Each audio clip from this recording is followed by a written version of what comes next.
Yo, Percocet, Miley Percocet, Percocet, Miley Percocet, represent, gotta represent, chase a chick, never chase it, chase no mask off, mask off, mask off, mask off, man, Percocet, Miley Percocet, chase a chick, never chase it.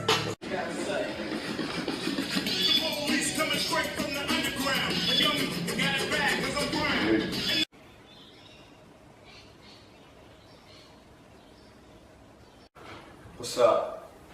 Hey, what are you doing in my house?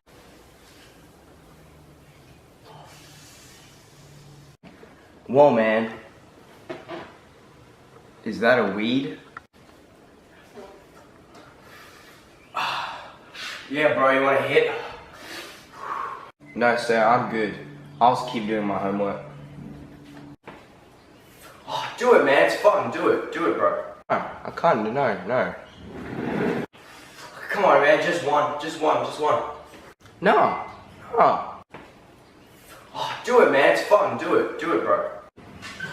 I mean, I guess. Okay.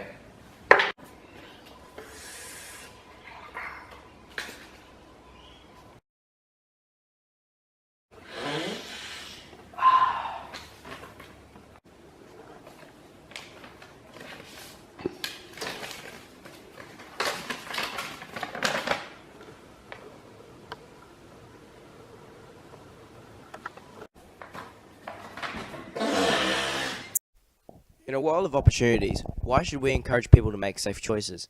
Marijuana is one of the most used drugs in the world, despite its tendency to be illegal.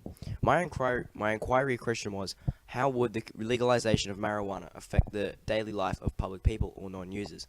Marijuana is considered a gateway drug. A gateway drug is defined as a drug which supposedly leads the user onto more addictive or dangerous drugs.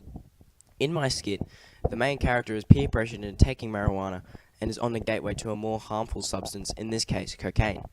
One of the biggest effects on the public is peer pressure, as shown in the video. Overall, the legalization would affect certain members of the public through peer pressure in the consumption, secondhand smoke, and drug-related violence.